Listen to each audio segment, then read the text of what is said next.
Hi lovely people, last వీడియోలో ఒక question అడిగాను కదా, పూజకు పనికిరాని పత్రి ఆసుపత్రి. నెక్స్ట్ క్వశ్చన్, డ్రైవర్ నడపలేని బస్సు. దీనికి ఆన్సర్ తెలిసినట్టయితే కింద కామెంట్ సెక్షన్ కామెంట్ చేయండి, తెలియకపోతే నెక్స్ట్ వీడియో వరకు వెయిట్ చేయండి. Hi friends, welcome to Joshi arts. మీరు ఎలా ఉన్నారు? నేనైతే చాలా బాగున్నాను. ఇప్పుడు మనం దేని గురించి నేర్చుకోవాల్సిందంటే కలియుగం గురించి నేర్చుకుందాం. అసలు కలియుగం అంటే ఏంటి, కలియుగం ఎలా ఉంటుంది అసలు అనే విషయాలు నేను మీతో షేర్ చేసుకోబోతున్నాను. అసలు కలియుగం అంటే ఏంటి అని మనకు కూడా డౌట్ వచ్చింది కదా. అలానే అప్పుడు పూర్వకాలంలో పంచపాండవులకి డౌట్ వచ్చింది. పంచపాండవులు అంటే ఎంతమంది? పంచపాండవులు అంటే 5 మెంబర్స్. వాళ్ళ పేర్లు ధర్మరాజు, అర్జునుడు, భీముడు, నకులుడు, సహదేవుడు. వాళ్ళ 5 మెంబర్స్కి డౌట్ వచ్చింది. అసలు కలియుగం అంటే ఏంటి, కలియుగం అంటే ఇలా జరుగుతుంది అలా జరుగుతుంది అనుకుంటారు అని. అసలు కలియుగం అంటే ఏంటి అని అనుకున్నారు. ఆ డౌట్ ని క్లియర్ చేసే వాళ్ళు ఎవరు? శ్రీకృష్ణుడు. అప్పుడు శ్రీకృష్ణుడి దగ్గరికి వెళ్ళి ఆ డౌట్ ని క్లియర్ చేసుకోవడానికి వెళ్ళారు.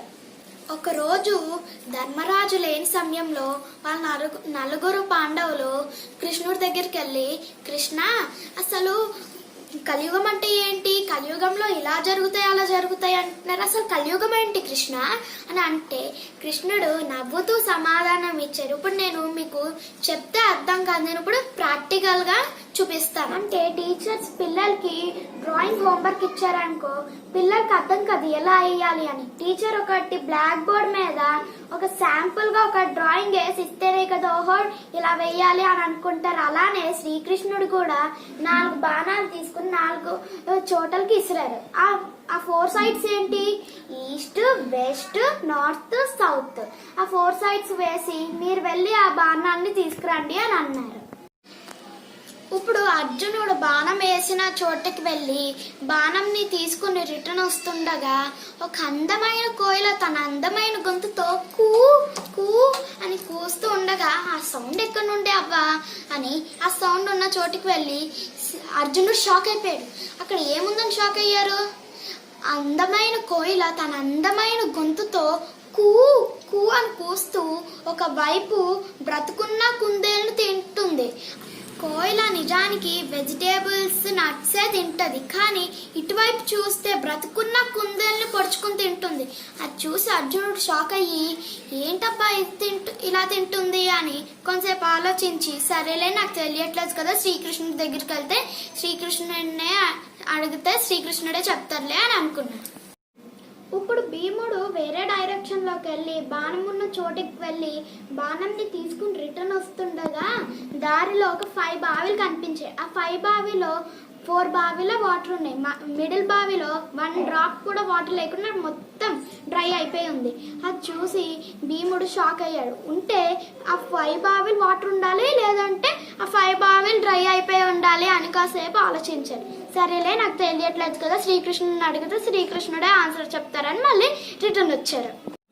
ఇప్పుడు నకులుడు వేరే డైరెక్షన్ లోకి వెళ్ళి బాణం ఉన్న చోటుకి వెళ్ళి బాణాన్ని తీసుకుని రిటర్న్ వస్తుండగా ఒక ఆవు ఇప్పుడే పుట్టిన దాని ఆవు దూడని నాకుతుంది. ఎప్పుడు ఆవులు ఇప్పుడే పుట్టిన దాని ఆవు దూడని మామూలుగా నాకుతాయి, కానీ ఆ ఆవు రక్తాలు, బ్లడ్, గాయాలు వచ్చేలాగా నాకుతుంది. అది చూసి నకులుడు కొంతసేపు ఆలోచించాడు ఎందుకు ఇలా జరుగుతుంది అని. కొంతసేపు ఆలోచించగా సరేలే నాకేం తెలియట్లేదు కదా, శ్రీకృష్ణుడిని అడిగితే శ్రీకృష్ణుడే దానికి జవాబిస్తారు అని శ్రీకృష్ణుడి దగ్గరికి బయలుదేరి స్టార్ట్. ఇప్పుడు ఫైనల్ గా సహదేవుడు బాణం ఉన్న చోటికి వెళ్ళి బాణాన్ని తీసుకుని రిటర్న్ వస్తుండగా ఒక బిగ్ స్టోన్ పర్వతాల మీద నుండి దొల్లుకుంటూ వచ్చి దాని దారి అడ్డుగా ఉన్న ఒక బిగ్ ట్రీస్ ని పడగొట్టుకుంటూ వచ్చి ఒక చిన్న ప్లాంట్ దగ్గర ఆగిపోయింది. అది చూసి సహదేవుడు ఆశ్చర్యపోయాడు. ఉంటే చిన్న ప్లాంట్స్ ని పడగొట్టుకుంటూ వచ్చి బిగ్ ట్రీ దగ్గర ఆగిపోవాలి కదా, ఇదేంటి విచిత్రం అని కొంతసేపు ఆలోచించాడు. సరేలే నాకు తెలియట్లేదు కదా, శ్రీకృష్ణుడి దగ్గరికి వెళ్ళి శ్రీకృష్ణుడిని అడిగితే శ్రీకృష్ణుడు నా డౌట్ ని క్లియర్ చేస్తారులే అని మళ్ళీ రిటర్న్ వస్తున్నాడు. ఇప్పుడు వాళ్ళ 4 పాండవులు శ్రీకృష్ణుడి దగ్గరికి వెళ్ళి వాళ్ళు చూసిన విషయాలు చెప్పారు. శ్రీకృష్ణుడు ఈ విధంగా చెప్పడం ప్రారంభించారు. కలియుగంలో గొప్ప జ్ఞానులైన వారు కూడా కోయిల కుందేలు ఎలా పొడుచుకుని తింటుందో భక్తుల్ని అలానే దోచుకుని తింటారు. యుగంలో అత్యంత ధనవంతులైన వారు కూడా 5 బావిలో 4 బావిలు ఎలా నీళ్లున్నాయి, మధ్య బావిలో ఎలా డ్రై అయిపోయి ఉన్నాయో అలానే పేదవారికి ఒక్క పైసా కూడా సహాయం చెయ్యరు.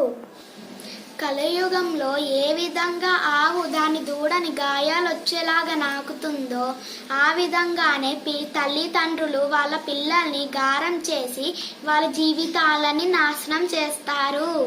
కలియుగంలో ప్రజలు మంచి నడవడిక కోల్పోతారో అదే విధంగా కొండపై నుండి పర్వతాలపై నుండి పెద్ద బండరాయ ఎలా దొలుకుని వచ్చి కింద పడిపోతుందో అలానే ప్రజలు పతనం అయిపోతారు.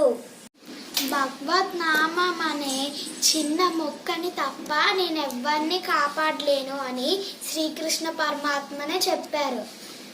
కృష్ణం వందే జగద్గురు. Thank you friends for watching my video. Please subscribe my channel.